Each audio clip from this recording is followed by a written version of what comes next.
Me, Priyanka, is describing the nutritive value of vegetables and fruits. Vegetables को 3 groups में divide किया गया है: green leafy vegetables, roots and tubers and other vegetables. जो green leafy vegetables होती है वो हरी पत्तेदार सब्जियां होती हैं, जैसे कि पालक, अमरनाथ, ग्रीन कैबेज एंड मेथी। ये चीपेस्ट तो होती ही होती है, यानी कि सस्ती तो होती ही होती हैं, उसके साथ साथ में हमें प्रोटेक्शन भी प्रोवाइड करती है, इसलिए हम इनको प्रोटेक्टिव फूड भी कह सकते हैं। ग्रीन लीफी वेजिटेबल्स हमें प्रोटेक्ट करती है, इस तरीके से ये हमारी बॉडी के अंदर इनवैल्यूएबल होती है। हाँ, अगर हम ह्यूमंस के न्यूट्रिशन के अंदर इन्हें देखते हैं, ये एक्सीलेंट होती हैं और उसके साथ साथ में वहाँ पे इनएक्सपेंसिव भी होती है। इनके अंदर वहाँ पे carotene, B group, vitamins and minerals पाया जाता है, इसलिए ये हमारी बॉडी के लिए बहुत ही फ़ायदेमंद होती हैं। इनके अंदर सेलुलोज होता है, यानी कि सेलुलोज को ये कंटेन करके रखते हैं, जो कि हमारी बॉडी में वहाँ पे रफेज का काम करती हैं। और रफेज का काम करने के साथ साथ में ये हमारे इंटेस्टाइन में रफेज का काम करती हैं, तो वहाँ पे हमें ये कॉन्स्टिपेशन से बचाती हैं और इस तरीके से हमें कॉन्स्टिपेशन नहीं होने देती, तो इस तरीके से वहाँ पे प्रोटेक्शन हमें प्रोवाइड करती है। और इनके अंदर कैलोरी की वैल्यू लो होती है, जिसकी वजह से ये हमें कॉन्स्टिपेशन नहीं होने देती। जो ग्रीन लीफली वेजिटेबल्स होती हैं वो मेनली जो फैटी पीपल्स होते हैं, यानी कि ओबेस पीपल होते हैं, जो मोटापा के शिकार होते हैं और जो डायबिटिक पेशेंट होते हैं, उनको ग्रीन लीफली वेजिटेबल्स अपनी डाइट के अंदर लेनी चाहिए, क्योंकि वहाँ पे उनकी ये हेल्प करती है उस डिजीज़ से लड़ने में। ठीक है, जो ग्रीन लीफली वेजिटेबल्स होती है वो हमें डेली 100 ग्राम्स लेनी चाहिए। रिकमेंडेड कितनी, वो 100 ग्राम। और जो 100 ग्राम हम डेली इंटेक करेंगे तो उसमें से हमें 25 to 50 किलो कैलोरी हमें प्रोवाइड करती है। उसके बाद है रूट्स एंड ट्यूबर्स।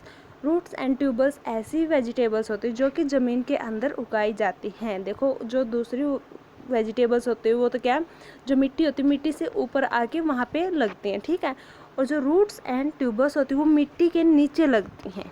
ठीक है, यानी कि मिट्टी को हमने क्या वहाँ से खोद कर उसके नीचे से ये निकालनी पड़ती हो, उनको हम रूट्स एंड ट्यूबर्स बोलते हैं। रूट्स क्यों बोलते हैं, क्योंकि उनकी जड़ें वो क्या जड़ों में लगती हैं, वहाँ पे मिट्टी के नीचे लगती हैं। ठीक है, जो रूट्स एंड ट्यूबर्स होती है वो कौन कौन सी होती है, जैसे पोटैटो, टोपिका, कैरेट, ऑनियन, ये सभी क्या है मिट्टी के नीचे लगती है, इसलिए हम इनको रूट्स एंड ट्यूबर्स बोलते हैं। जो पोटैटो और टोपिका है वो उनके अंदर स्टार्च अच्छे अमाउंट में पाया जाता है, और जो कैरेट्स होती है उनके अंदर कैरोटीन पाया जाता है। अगर हम जनरली कहें तो जो रूट्स एंड ट्यूबर्स होती हैं वो एक बहुत अच्छा सोर्स होती है मिनरल्स का, जैसे कि कैल्शियम एंड पोटासियम और कुछ विटामिन्स का भी। ठीक है, अगर हम ट्यूबर्स और रूट्स की इंटेक देखते हैं तो हमें daily 50 to 60 gram roots and tuber vegetables लेनी चाहिए। उसके बाद है अदर वेजिटेबल्स। अब इनको छोड़ के, green leafy vegetables and roots and tubers को छोड़ के जो दूसरी सब्जियां रह जाती हैं वो इसके अंदर आती हैं। जो अदर वेजिटेबल्स होती है, जैसे कि आप ब्रिंजल, टमाटो, कॉलीफ्लावर, ये सब इस ग्रुप के अंदर कंसाइडर की गई हैं। इनके अंदर विटामिन और मिनरल अच्छे रूप से पाए जाती हैं, यानी कि ये विटामिन और मिनरल्स का गुड सोर्स होती हैं। इनकी डेली इंटेक 60 to 70 ग्राम होती है, यानी कि रिकमेंडेड कितनी होती है इसकी, 60 to 70 ग्राम। एक बार और मैं आपको बता देती हूँ रिकमेंडेड वैल्यू। जो ग्रीन लीफली वेजिटेबल्स होती है वो हमें 100 ग्राम डेली लेनी चाहिए, जिसमें से वो हमें 25 to 50 gram kilo calorie provide करती है पर 100 ग्राम से। ठीक है, और जो रूट्स एंड वेजिटेबल्स होती है वो हमें 50 to 60 ग्राम लेनी चाहिए, और जो अदर वेजिटेबल्स होती है वो हमें 60 to 70 ग्राम्स लेनी चाहिए। उसके बाद है फ्रूट्स। फ्रूट्स प्रोटेक्टिव फूड होते हैं, यानी कि हमारी बॉडी को प्रोटेक्शन प्रोवाइड करती हैं।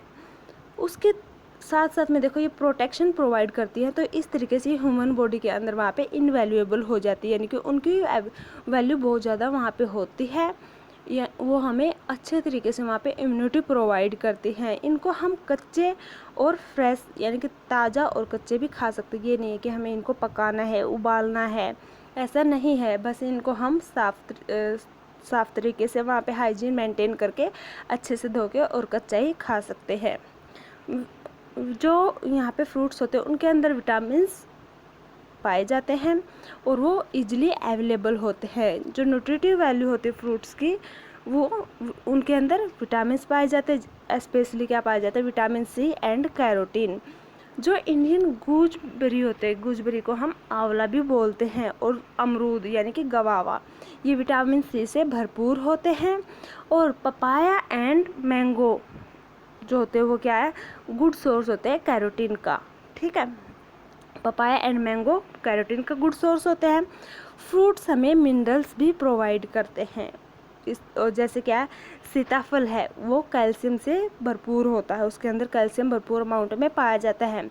Nutrients expert recommended an intake of 85 gram और more of freshly fruits daily, यानी कि जो डेली इनटेक है फ्रूट्स की वो कितनी होनी चाहिए, 85 ग्राम।